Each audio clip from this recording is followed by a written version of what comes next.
A tragédia poderia ter sido evitada não fosse a política. Este é o Visão Libertária, sua fonte de informações descentralizadas e distribuídas. Este artigo foi revisado por Peter Turguniev, escrito e narrado por mim, Quintessência. Na atualidade, a humanidade tem visto com um misto de curiosidade e empolgação o lançamento dos foguetes da SpaceX, empresa criada pelo excêntrico bilionário Elon Musk, e que tem por objetivo nada modesto colonizar o planeta Marte, fazendo com que viagens espaciais corriqueiras sejam viáveis. Outras empresas estão concorrendo nos mesmos moldes, se destacando entre elas a Blue Origin, do também bilionário Jeff Bezos. Se a ideia de levar pessoas comuns para viagens espaciais pode parecer algo extremamente inovador, talvez seja interessante mencionar que no final dos anos 70, a NASA, a Administração Nacional da Aeronáutica e Espaço, órgão burocrático dos Estados Unidos responsável por todo o programa espacial norte-americano, já tinha intenções de fazer viagens espaciais de baixo custo, levando pessoas de todos os tipos com médio ou pouco treinamento. E se você acha estranho a NASA propagandear na virada dos anos 80 uma possibilidade que nós sequer temos hoje, bem, você está certo. No fim das contas, era tudo uma questão de política. Naquela época, a NASA era uma das mais bem conceituadas agências do governo norte-americano. Após o período conhecido como corrida espacial, os Estados Unidos conseguiram uma notável superioridade no campo das viagens espaciais, enviando no total 12 astronautas para a Lua. Não havia dúvidas, no espaço estava o futuro da humanidade, e aos olhos de todos não havia nenhuma entidade mais preparada para a conquista do espaço do que a NASA. Após a chegada na Lua em 1969, o mais emblemático dos programas espaciais passou a ser o ônibus espacial, um veículo tripulado que funcionaria como um verdadeiro veículo de transporte espacial, designado para levar para fora da Terra satélites, peças de reposição de estações espaciais e, no futuro, também realizar viagens turísticas espaciais. A maior característica desses veículos, porém, é que eles seriam reutilizáveis, o que tornaria tudo muito mais barato. A ideia de pessoas comuns do dia a dia viajando pelo espaço chamou muito a atenção da população norte-americana. Criou-se um verdadeiro hype ao redor do ônibus espacial já na virada dos anos 80. Aquele era o assunto do momento e não era raro encontrar pessoas pelas ruas vestidas com camisetas e bonés com o logotipo da NASA. E não demoraria muito para que os políticos percebessem que poderiam capitanear esse apoio popular, convertendo-o em capital político. Assim, as torneiras dos recursos públicos foram abertas, a fim de inundar o promissor programa dos ônibus espaciais. Se você está atento aos acontecimentos atuais que evitaremos mencionar neste vídeo, você certamente já entendeu que quando a política se mistura com a ciência, o resultado final é sempre um desastre. O motivo para isso é simples: os interesses políticos não são os mesmos da verdadeira e pura ciência. Políticos estão preocupados apenas em se reeleger e em abocanhar orçamentos cada vez maiores. Para isso, eles precisam de apoio da opinião pública, nem que para tanto seja necessário mentir. Por outro lado, as agências governamentais de caráter supostamente técnico não são formadas apenas por pessoas capacitadas naquele assunto. É claro que grande parte dos funcionários que compõem órgãos como a NASA são especialistas no assunto e se dedicam verdadeiramente aos seus trabalhos. A alta cúpula desses órgãos, porém, é formada por burocratas, que, embora possam sim ter especialização na área, estão também contaminados por interesses políticos. De um lado, temos a classe política, especialmente neste caso, o Congresso dos Estados Unidos. Do outro lado, temos os burocratas das agências governamentais. O resultado não poderia ser outro. Em reuniões com o Congresso, burocratas da NASA prometeram um número inacreditável de 16 voos do ônibus espacial por ano. É claro que esse número nunca esteve perto de ser alcançado, mas a sanha por cumprir um cronograma longe de ser razoável ditou as futuras decisões da NASA, que culminariam com a tragédia da Challenger, em 1986. Vários voos foram feitos, de fato, e no ano de 1985, para estreitar os laços entre a NASA e o Congresso, o senador Jake Garne foi escolhido para participar de um voo espacial a bordo da Discovery. Curioso como muitos socialistas acusam empresas malvadonas de fazerem tudo pelo lucro, com pouco cuidado com vidas humanas, e se esquecem que os políticos fazem tudo pela política, com quase nenhum cuidado com vidas humanas da mesma forma. No final, a única diferença é que empresas privadas são punidas pelo mercado quando fazem besteira. O político não. Curiosamente, no caso da Challenger, foi uma empresa privada que alertou o problema.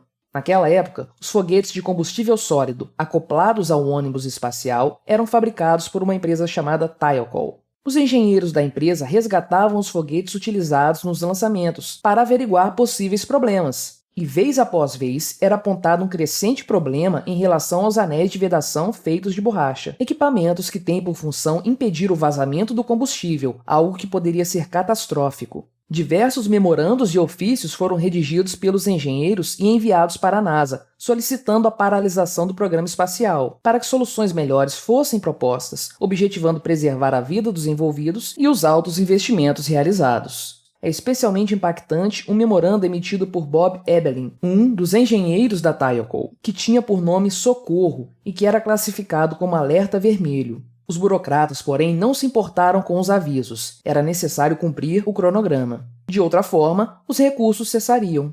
Naquele momento, o hype era incontrolável. E como que para catapultar ainda mais a opinião pública, o governo dos Estados Unidos iniciou um concurso para selecionar um professor norte-americano para viajar no ônibus espacial Challenger. Naquilo que mais parecia um reality show, dentre 11 mil professores inscritos, Christa McAuliffe, de apenas 36 anos, foi escolhida para tripular o voo STS-51L, o primeiro a contar com uma cidadã norte-americana sem experiência em voos espaciais. O apelo popular era evidente. Todos sabem que professores são tipicamente queridos pela população. Para alardear ainda mais o feito, a NASA previa que a professora McAuliffe gravaria 2 aulas a bordo do ônibus espacial, a serem veiculadas posteriormente nas escolas do país. Vários astronautas experientes argumentaram que era muito perigoso levar uma pessoa com pouco treino para o espaço, mas seus apelos foram ignorados. Com um treinamento que representava apenas uma fração do treinamento comum de um astronauta, McAuliffe estava pronta para ingressar na Challenger. Contudo, e conforme o tempo passava, mais problemas eram detectados pelos engenheiros da Thiokol. De fato, alguns problemas vinham sendo relatados em outras missões espaciais, com especial destaque para os já citados anéis de vedação que se queimavam com frequência, colocando em risco várias missões que haviam sido realizadas, ainda que com sucesso. O voo da Challenger, no qual estaria a professora McAuliffe e outros 6 tripulantes, se aproximava, ao mesmo tempo em que os engenheiros da Thiokol se debatiam com mais problemas estruturais em seus foguetes. Por mais que se recomendasse o adiamento da missão, a NASA manteve o cronograma. No dia estipulado para o voo, porém, um problema na escotilha da nave impediu seu lançamento e a missão teve que ser adiada por mais alguns dias. Seguiu-se a isso um período de baixas temperaturas na Flórida. Houve preocupação generalizada entre os engenheiros a respeito de como os anéis de vedação se comportariam naquele frio extremo.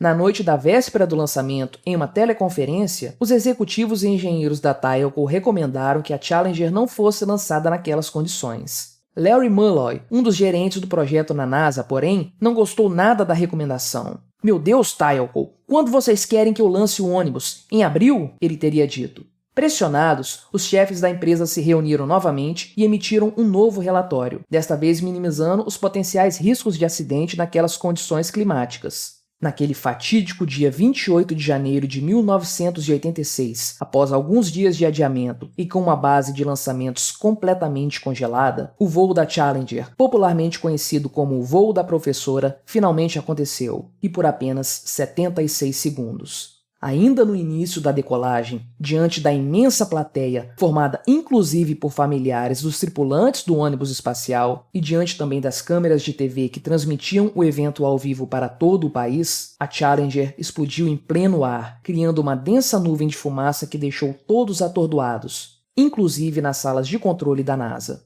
Foi uma tragédia de dimensões colossais. O evento estava sendo transmitido ao vivo para inúmeras escolas por todo o país. Crianças de todas as idades viram, consternadas, a morte inexplicável daquelas pessoas em tempo real. Os familiares das vítimas, que acompanhavam a tudo no campo de decolagem, se abraçavam em prantos, num misto de tristeza e incompreensão. Os dias que se seguiram foram de confusão e de respostas desencontradas por parte da NASA. O então presidente dos Estados Unidos, Ronald Reagan, criou uma comissão para investigar as causas do acidente. Para chefiar a comissão, foi designado o político de longa data William Rogers. Ao que consta, a recomendação do presidente Reagan a Rogers havia sido: "O que quer que você faça, não envergonhe a NASA." Em outras palavras, não era uma comissão de investigação, e sim de acobertamento. Tudo para não macular a imagem de uma agência estatal. Acontece, porém, que os fatos começaram a vir à tona. Evidências de que os riscos eram conhecidos, tendo sido negligenciados por parte de gerentes da agência espacial, demonstraram que o acidente poderia ter sido evitado. A tragédia fora causada justamente pelo defeito nos anéis de vedação, e a NASA era, sem dúvidas, responsável pela morte daquelas 7 pessoas, bem como pelo desperdício de 3 bilhões de dólares roubados do cidadão norte-americano e gastos na construção daquele ônibus espacial. Contudo, não houve prisões nem nada equivalente. Aquele era apenas um acidente como qualquer outro, e pessoas morriam em acidentes. Era a tragédia da vida. Alguns executivos foram mudados de cargo, mas no geral a vida seguiu. O programa espacial foi paralisado por alguns meses para que mudanças estruturais fossem realizadas. Já os engenheiros que alertaram sobre a tragédia iminente precisaram conviver com o fardo de não ter conseguido evitar o desastre. Os familiares dos 7 tripulantes precisaram aprender a viver com a ausência. E os tripulantes? Bem, estes perderam a vida numa tragédia evitável.